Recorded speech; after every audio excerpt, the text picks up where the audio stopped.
2002 তালিকায় নেই 97 বছরের এক ভোটারের নাম বাদ যাওয়ার আশঙ্কায় ফোনে হুমকির অভিযোগ। তৃণমূল কর্মীর বিএলওকে হুমকি দেওয়ার সেই অডিও ভাইরাল হয়েছে। নাজার থানায় ইতিমধ্যেই লিখিত অভিযোগ দায়ের করেছেন বিএলও দীপক মাহাতো। বিএলওর অভিযোগের ভিত্তিতে তৃণমূল কর্মীকে এবার গ্রেফতার করল পুলিশ। জামিরুল বয়ারবাড়ি 1 নম্বর গ্রাম পঞ্চায়েতের তৃণমূল নেতা আহিদ গাজীর ঘনিষ্ঠ। সন্দেশখালী তৃণমূল কর্মী তিনি বিএলওকে হুমকি দিয়েছেন বলে অভিযোগ উঠেছে এবং ইতিমধ্যেই সেই ভিডিও কিন্তু ভাইরাল হয়েছে। নাম বাদ যাওয়ার আশঙ্কায় ফোনে হুমকির অভিযোগ। তৃণমূল কর্মীর বিএলওকে হুমকি দেওয়ার অডিও ভাইরাল। সমীরণ পাল আমাদের প্রতিনিধি রয়েছেন আমাদের সঙ্গে। সমীরণ, ইতিমধ্যেই বিএলওকে হুমকি দেওয়ার অভিযোগ, যে অভিযোগের ভিত্তিতে তৃণমূল কর্মীকে গ্রেফতারও করা হয়েছে, পুলিশ সূত্রে কি খবর? অনুষ্কা, দেখো, তৃণমূল কর্মীকে গতকাল রাতে গ্রেপ্তার করা হয়েছে। এই জামিরুল ইসলাম মোল্লা শুধু তৃণমূল কর্মী নয়, ওই 3 নম্বর বুথের BLA 2। এবং যেটা অভিযোগ হচ্ছে, এই BLA 2 জামিরুল ইসলাম মোল্লা 3 নম্বর বুথের যিনি BLO দীপক মাহাতো, তাকে ফোনে হুমকি দেন, তার বাড়ি ভাঙচুর করা হবে, আগুন লাগিয়ে দেওয়া হবে, তার হাত পা কেটে ফেলা হবে, বারংবার হুমকি দেয়। কেন? এক 97 বছরের বৃদ্ধের নাম 2002 তালিকায় নেই এবং এই মর্মে তাকে অকথ্য ভাষায় গালিগালাজ, হুমকি পর্যন্ত দেওয়া হয় এবং সেই ঘটনার অভিযোগে আতঙ্কিত হয়ে পড়েন ওই BLO দীপক মাহাতো এবং সেই মর্মে তিনি সন্দেশখালী 1 নম্বর ব্লকের বিডিওর কাছে লিখিত অভিযোগ করেন যে তিনি আতঙ্কিত হয়ে পড়েছেন, তাকে ফোনে হুমকি দিচ্ছেন BLA 2 জামিরুল ইসলাম মোল্লা, তৃণমূল কর্মী। আর সেই জামিরুল ইসলাম মোল্লার অভিযোগ ভিত্তিতে সন্দেশখালী 1 নম্বর ব্লকের বিডিও নাজার থানার পুলিশের কাছে অভিযোগ দায়ের করেন। অভিযোগের ভিত্তিতে নাজার থানার পুলিশ জামিরুল ইসলাম মোল্লাকে গতকাল রাতেই গ্রেপ্তার করেছে। অর্থাৎ 3 নম্বর বুথের তৃণমূলের যিনি BLA 2, তাকে গ্রেপ্তার করা হয়েছে এবং আজ তাকে বসিরহাট মহকুমা আদালতে পেশ করা হবে এবং তার বিরুদ্ধে BLOকে হুমকি দেয়া, প্রাণনাশের হুমকি দেয়া, কাজে বাধা দেয়া, কাজে হস্তক্ষেপ করা সহ একাধিক ধারায় অভিযোগ আনা হয়েছে।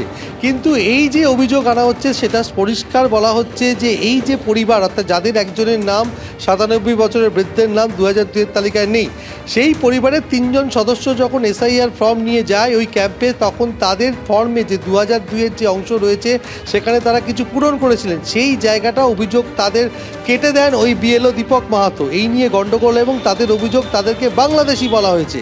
আর এই মর্মে BLO যেহেতু তাদের ফর্ম কেটে দিয়েছে, সেখানে তারা স্থানীয় তৃণমূল নেতৃত্বের শরণাপন্ন হয় এবং তারা বিষয়টি বিডিওর কাছে নালিশ জ্বালিয়েছেন। স্থানীয় তৃণমূল নেতা অভিযোগ করছেন যে এই BLO তাদের সাথে দুর্ব্যবহার করেছেন এবং তাদেরকে বাংলাদেশি আখ্যা দিয়েছেন, শুধু তার নাও অন্যায়ভাবে তাদের ফর্ম কেটে দিয়েছেন। এটা যদিও BLO দীপক মাহাতো তিনি স্বীকার করেছেন, কিন্তু তার বক্তব্য যে তাদের যে একজন পরিবারের সদস্য 97 বছর বয়স, তাদের 2002 তালিকায় নেই। তিনি বলেছিলেন যে 2002-এর অংশটি ফাঁকা রাখতে, কিন্তু তারা 2002-এর অংশটি পূরণ করেছিলেন। পরবর্তীকালে যখন নাম তিনি ওখানে পেন দিয়ে কেটে দেন, যখন তাকে অভিযোগ করা হয়, সেই তারপর থেকে BLO দীপক মাহাতোর বক্তব্য তিনি নিজে বিডিও অফিসে গিয়ে আবার নতুন করে ফর্ম এনে দিয়েছিলেন। তারপরেও ওই BLA 2 জামিরুল ইসলাম মোল্লা তাকে ফোনে হুমকি দেয়, তাকে মারধর করা হবে, তার হাত পা কেটে ফেলা হবে। একেবারে সেই ভাইরাল অডিও, যদিও এই ভাইরাল অডিও সত্যতা যাচাই করেনি ABP আনন্দ, কিন্তু যে অডিও ভাইরাল হয়েছে তাতে ঠিক কি উঠে এসেছে দেখাবো আপনাদের সামনে। তুমি আমাদের জানাওনি কেন? তুমি কাটলে কেন? তোমার রেহাই দেবো? তুমি কি রেহাই পাবে? ঘর বাড়ি তো সব ভাঙচুর করে তোর হাত পা কুচে দেবো আমি একদম। সে কেন করলি? কেন? কোথা থেকে কি করে সংশোধন কর? না তো তোর কালকে সকালে জয় করে দেবো, রাত্রির মধ্যে তো জয় করবা দিকে, রাত্রির মধ্যে তোর ঘর বাড়ি ভাঙচুর করে জয় করতে পারবি। সরাসরি আমাদের প্রতিনিধি সমীরণ পাল আমাদের সঙ্গে রয়েছেন। সমীরণ, ভাইরাল অডিও যদিও এর সত্যতা যাচাই করেনি ABP আনন্দ, কিন্তু হুমকির একটা বিষয় কিন্তু পরিষ্কার এবং ইতিমধ্যে তৃণমূল নেতা তাকে গ্রেপ্তারও করা হয়েছে।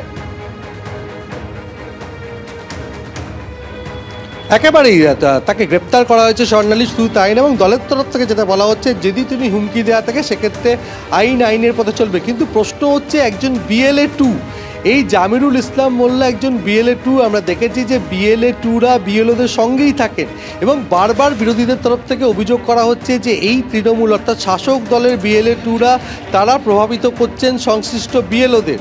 আর সেই কারণে এই বিএলএ 2 যখন হুমকি দিচ্ছেন ফোনে, সেই হুমকি থেকে একটা আতঙ্কের পরিবেশ তৈরি হয় এবং তিনি রীতিমতো আতঙ্কিত বিএলও দীপক মাহাতো, এবং তিনি কাজ করতে পারছেন না। এই মর্মে তিনি বিডিওর কাছে অভিযোগ দায়ের করেন এবং সেখানে স্পষ্ট উল্লেখ করেছেন যে 97 বছরের ভোটারের নাম বাদ কেন 2002-এর তালিকায়, তাকে তার জন্য চাপ দেওয়া হচ্ছে এবং সেই কারণে ফোনে তাকে অকথ্য ভাষায় গালিগালাজ হুমকি দেওয়া হচ্ছে।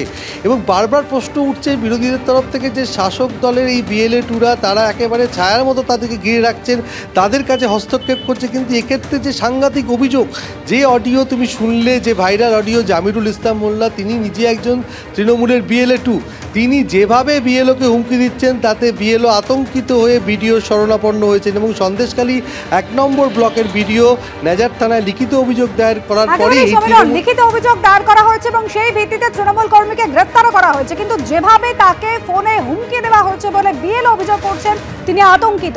কি বলেছেন ওই বিএলও, শুনুন।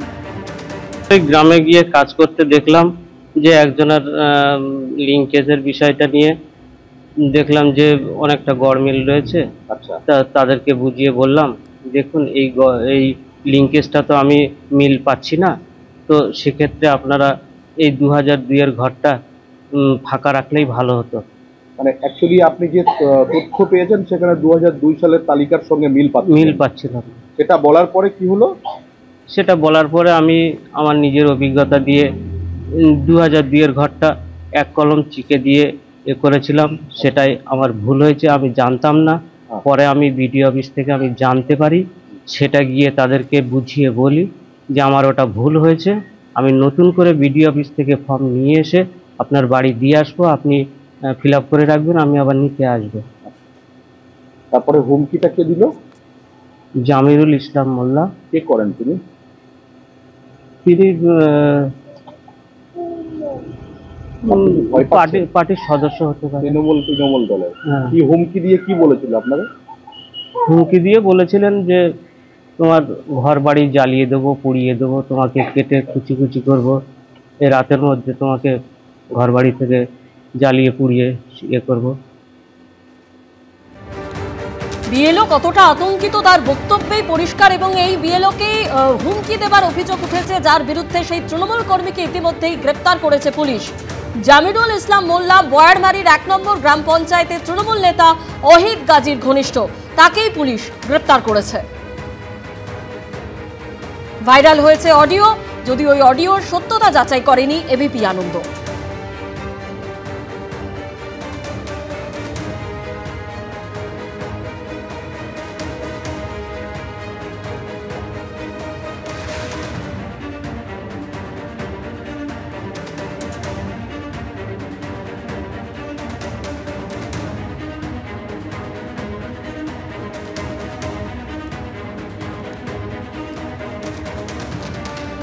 তৃণমূল কর্মীর বিএলওকে হুমকি দেবার অডিও ভাইরাল, নেজার থানায় লিখিত অভিযোগ দায়ের করেন BLO Dipak Mahato.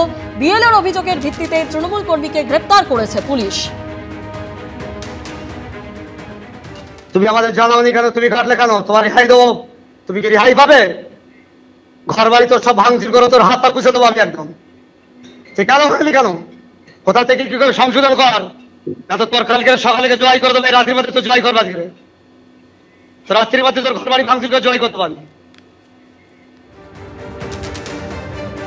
Audio viral হয়েছে এবং বিএলওকে হুমকি দেওয়ার অভিযোগ উঠেছে। দীপক মাহাতো নেজার থানায় ইতিমধ্যে লিখিত অভিযোগ দায়ের করেছেন। ফোনে তাকে অকথ্য ভাষায় গালিগালাজ করা হয়েছে বলে তিনি অভিযোগ করেছেন। তার বাড়ি জ্বালিয়ে দেওয়ার হুমকি পর্যন্ত দেওয়া হয়েছে, যে হুমকি হুঁশিয়ারি মুখে পড়তে হয়েছে বিএলওকে। নেজার থানায় লিখিত অভিযোগ দায়ের এবং তার ভিত্তিতে তৃণমূল কর্মী গ্রেফতার। ভোটারের নাম বাদ যাওয়ার আশঙ্কায় ফোনে হুমকি দেওয়ার অভিযোগ। 2002-এর তালিকায় 97 বছরের এক ভোটারের নাম নেই, সেই নাম কেন নেই এই প্রশ্ন তুলে তাকে হুমকি দেওয়া হয়েছে বলে অভিযোগ করছেন ওই বিএলও। সন্দেশখালী তৃণমূল কর্মী গ্রেপ্তার। বয়ারবাড়ির তৃণমূল কর্মী জামিরুল ইসলাম মোল্লা, তাকে গ্রেপ্তার করা হয়েছে বিএলওকে হুমকি দেওয়ার অভিযোগে। বিএলওর অভিযোগের ভিত্তিতে এই তৃণমূল কর্মীকে ইতিমধ্যে গ্রেপ্তার করেছে পুলিশ। এই জামিরুল বয়ারবাড়ি 1 নম্বর গ্রাম পঞ্চায়েতের তৃণমূল নেতা ওহিদ গাজীর ঘনিষ্ঠ। এবিপি আনন্দ, এগিয়ে থাকে, এগিয়ে রাখে।